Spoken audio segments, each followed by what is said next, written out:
No sertão do Nordeste, um homem de chapéu de couro virou o bandido mais temido e mais lendário da história do Brasil. Por quase 20 anos ele humilhou a polícia, saqueou vilas e desafiou governos, protegido pela própria Caatinga. Virgulino Ferreira da Silva. O Lampião. O Rei do Cangaço. O sertão do começo do século XX era uma terra sem lei, castigada pelo sol, pela seca e pela fome. Quando a seca vinha, matava o gado e a plantação, e jogava famílias inteiras nas estradas. Quem mandava eram os coronéis, donos de terra com sua própria justiça e seus próprios homens armados. Os jagunços dos coronéis faziam a lei na ponta do rifle, e o governo quase não chegava ali. Para o pobre, não havia direito nem escola. Havia trabalho duro no sol, ou a fome. E havia honra, brigas de família que passavam de pai para filho e se pagavam com sangue. Virgulino nasceu por volta de 1898, numa família de lavradores em Pernambuco. Sua família se meteu numa disputa de terras e de honra com vizinhos poderosos e com a polícia. A perseguição terminou com a morte do pai de Virgulino pela polícia, por volta de 1919. De um dia para o outro, os irmãos viraram órfãos, marcados como inimigos da lei. Ali, Virgulino e os irmãos juraram vingança. E entraram de vez para o cangaço. Virgulino era frio, corajoso e de uma pontaria assustadora. Logo virou líder do próprio bando. Poucos no sertão manejavam um rifle como ele. Nas emboscadas, raramente errava. Dizem que atirava tão rápido que o cano brilhava como um lampião na noite. Nasceu o apelido. Cego de um olho por causa de um espinho, usava óculos redondos que viraram parte da sua lenda. Em poucos anos, era o cangaceiro mais famoso do Nordeste, o Rei do Cangaço. O visual do cangaceiro era inconfundível, o chapéu de couro em meia-lua, coberto de estrelas e moedas. Roupa de couro dos pés à cabeça, a única forma de atravessar a caatinga cheia de espinhos. Rifle a tiracolo, punhal na cintura, bornal e cartucheira. Andavam sempre prontos para lutar. Cada enfeite no chapéu e na roupa tinha significado: fé, sorte, vaidade e identidade. O bando se movia sem parar, cruzando vários estados, aparecendo e sumindo no meio do sertão. Por volta de 1930, uma mulher mudou a história do cangaço, Maria Bonita. Ela largou a vida que tinha para viver ao lado de Lampião. Foi a primeira mulher a entrar no bando. Os dois viraram o casal mais famoso do sertão, entre a fuga, o amor e o perigo constante. Depois dela, outras mulheres se juntaram ao cangaço, marchando e lutando junto com os homens. Mesmo fugindo, o bando cantava, dançava o chachado e até celebrava casamentos no meio do mato. O bando vivia de saques a fazendas e a vilas, e de sequestros de pessoas ricas por resgate. Nunca dormiam 2 noites no mesmo lugar. A caatinga era, ao mesmo tempo, casa e esconderijo. Muitos coronéis davam comida e abrigo aos cangaceiros em troca de proteção. Eram os coiteiros. De outros, Lampião exigia dinheiro sob ameaça.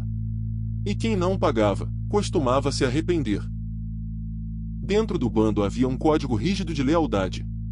A traição se pagava com a morte. Às vezes ele repartia parte do saque com os mais pobres. Por isso alguns o viam quase como um herói. Mas seria um erro romantizar o cangaço. A violência era real e, muitas vezes, cruel. Inimigos capturados eram humilhados, marcados a ferro e mutilados. As vinganças não tinham piedade. Vilas inteiras viviam apavoradas quando corria a notícia de que o bando estava chegando.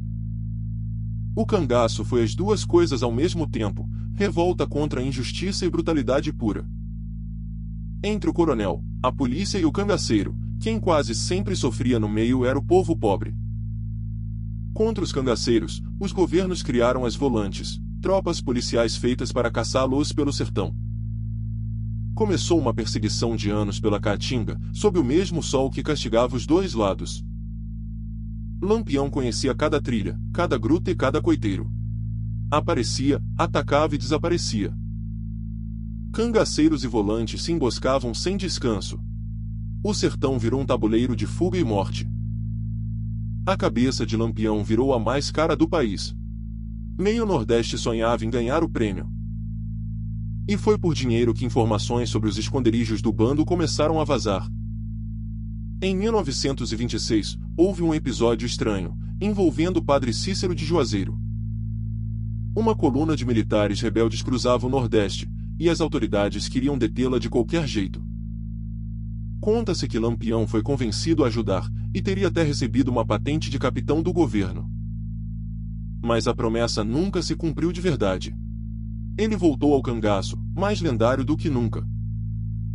Com o tempo, as volantes ficaram mais organizadas, e os coiteiros, cada vez mais medrosos. O cerco em volta do bando foi se fechando, trilha por trilha, delação por delação. A polícia passou a seguir o rastro do bando com informações compradas de quem antes o protegia. À frente da caçada final estava um tenente decidido a acabar de vez com a lenda de Lampião. Na madrugada de 28 de julho de 1938, o bando dormia na fazenda Angicos, em Sergipe. A volante se aproximou no escuro, em silêncio absoluto, cercando o acampamento adormecido. Ao primeiro sinal do amanhecer, abriram fogo de todos os lados ao mesmo tempo. Em poucos minutos, Lampião, Maria Bonita e mais 9 cangaceiros estavam mortos. O rei do cangaço tinha caído. Era o começo do fim de toda uma era do sertão. Mas a história não terminou ali. E é aqui que ela fica ainda mais sombria. As cabeças de Lampião, de Maria Bonita e dos outros foram cortadas e levadas embora em latas. Foram exibidas em público, na escadaria de uma prefeitura, como troféus de guerra. Depois, ficaram por décadas expostas no Instituto em Salvador, estudadas como se fossem curiosidade científica. Só em 1969, mais de 30 anos depois, essas cabeças foram finalmente enterradas. Morto o homem, nasceu o mito. Lampião virou lenda em cordéis, em canções e no cinema. Nos folhetos de cordel, o cangaceiro virava herói, vingador dos pobres contra os poderosos. No cinema e na música, o chapéu de meia-lua atravessou o Brasil e o mundo. Herói ou bandido? Vítima da injustiça ou algoz do próprio povo? O Brasil discute isso até hoje. O chapéu de couro virou símbolo do sertão, da resistência e da alma do povo nordestino. Por trás da lenda, fica o retrato de um sertão abandonado, onde por muito tempo a violência foi a única lei. O cangaço acabou, mas o sertão que o criou levou décadas para começar a mudar. Lampião e o cangaço, metade história, metade lenda, marcados a fogo no coração do Nordeste.